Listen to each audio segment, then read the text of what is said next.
Samantala, problemado ang mga pamilyang biktima ng sunog sa paanan ng tore ng NGCP kung saan sila lilipat ng tirahan. Sa ngayon, hindi pa tuluyang nakukumpuni ang tumagilid na tore na nabulabog pa kanina dahil sa umunoy natagpo ang granada. Nakatutok doon live si Chino Gaston. Chino. Vicky, dumating na ang pangalawang crane na tutulong sa pagtayo nitong tumagilid na tore ng NGCP dito sa may alabang exit ng South Luzon Expressway. No? Pero batay sa impormasyong natanggap natin mula sa mga trabahador dito, ay aabutin ng 4 hanggang 5 oras ang pag-a-assemble nito para masimulan ang actual process na mismo ng pagtayo ng tore. Pero ang problema dito, oras na dumating na yung panahon na itatayo ang mismong tore ng dalawang train o ng dalawang crane, ay kailangang isara muna pansamantala ang magkabilang lane ng South Luzon Expressway, partikular itong Alabang Viaduct para sa kaligtasan ng mga dumaraang motorista. Hindi pa rin naaalis ang tower ng National Grid Corporation of the Philippines na nakatagilid sa Alabang Toll Plaza northbound exit ng South Luzon Expressway.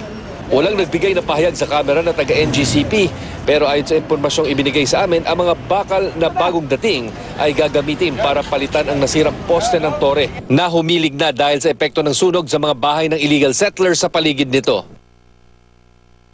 May malaking crane na gagamitin sa pag-angat ng tore at ilang beses inakyat ng mga tauhan ng NGCP ang nakatagilid na tore para inspeksyonin. Isa raw sa mga pwedeng gawin ay magtayo ng temporary tower habang pinapalitan ang nasirang tore. Pwede po nilang gamitin ay yung sukat exit saka yung fill and best exit. For light vehicles, mga private vehicles, pwede rin naman nilang gamitin yung Sun Heights exit. Alas 10 ng umaga kanina, sinubukang iangat ng mga trabahador ang tore. Inangat ang hoisting mechanism ng crane at inakyat ang tore. Pero natigil ng magkatensyon sa gilid ng toll plaza. May nagtimbre kasi sa Explosives and Ordnance Division ng Muntinlupa na may granada umanong natagpuan sa lugar. Pero false alarm pala ito. Ginagamit na sa carpentry, ang pambitin lang to sa tubig sa tubig para ululog level lang. Hindi naman to granada ginawa-gawa lang to ng mga kwan dyan. Ang nasa dandang inilikas na residente nasa covered court muna ng Pedro Diaz High School. Pero problema ngayon kung saan sila inilipat. Gusto kasi ng Presidential Commission on the Urban Poor na pabalikin sila sa dating tirahan habang wala pang relocation site. Pero tutol dito ang Muntinlupa Local Government. Bukod sa nabakuran ng lugar sa ilalim ng NGCP Tower, hindi na raw ito patitirahan pa muli.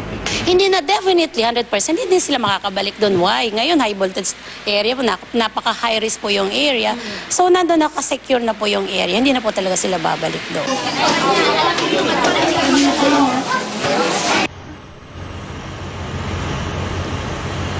Vicky, sa impormasyong ibinigay sa atin ng lokal na pamahalaan ng Muntinlupa, 10,000 pesos ang financial assistance sa kada may-ari na pamilya na nasunugan. 5,000 naman doon para sa kanilang tinatawag na mga extended families at 5,000 para doon sa mga nasunugan na nangungupahan lamang. At dito inaasahang kukunin ng mga nasunugan, tinatayang 55 pamilya, kukunin ang kanilang upa, o yung kanilang pansamantalang gagastusin para sa upa habang hinahanapan pa sila ng permanent relocation site ng ating gobyerno.